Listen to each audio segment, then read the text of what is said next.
In Miami, Florida, hundreds of Cubans who fled the Castro regime came out into the streets to celebrate his death. David Begnaud is in Miami with more.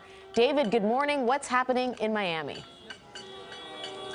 Alex, good morning. It's been a party since midnight, around 30 minutes after the news broke from the island that Fidel Castro was dead. Take a look behind me. They have just reopened one of the main roads here in Little Havana. But there's still a group of protesters, some of them who have, not protesters actually, people celebrating, who've been here for the last 6 to 7 hours. The mayor of Miami, who by the way is a Cuban American, his father was a journalist on the island and was jailed for 22 years under Fidel Castro, came here today to tell the people you can stay as long as you want. As long as you are peaceful, I will allow the police to close the streets, whatever, stay and enjoy. This is a party. It's somewhat bizarre to be in an area where people are celebrating the death of someone, but that's exactly what's happening here. I want to introduce you to Margarita Aguilar. Margarita, you're waving a flag that your grandfather owned. He and your father didn't live long enough to get the news. I wonder what went through your mind when you heard it this morning.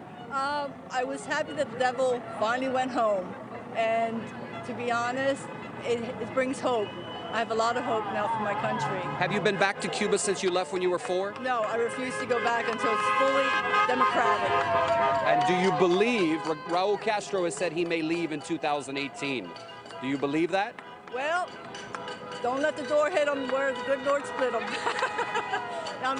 Yeah, that would be a good thing, but I don't know what's coming up behind him.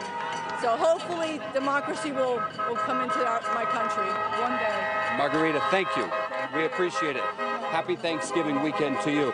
Just, Alex, one more thing that I'll wrap up with is how many people we've heard from here in Miami who've said something similar to Margarita in that, I just wish my mom and dad could have lived long enough to hear the horns and see the people celebrating and finally see the news that Fidel Castro is dead. David Begnaud in Miami, thanks for that update.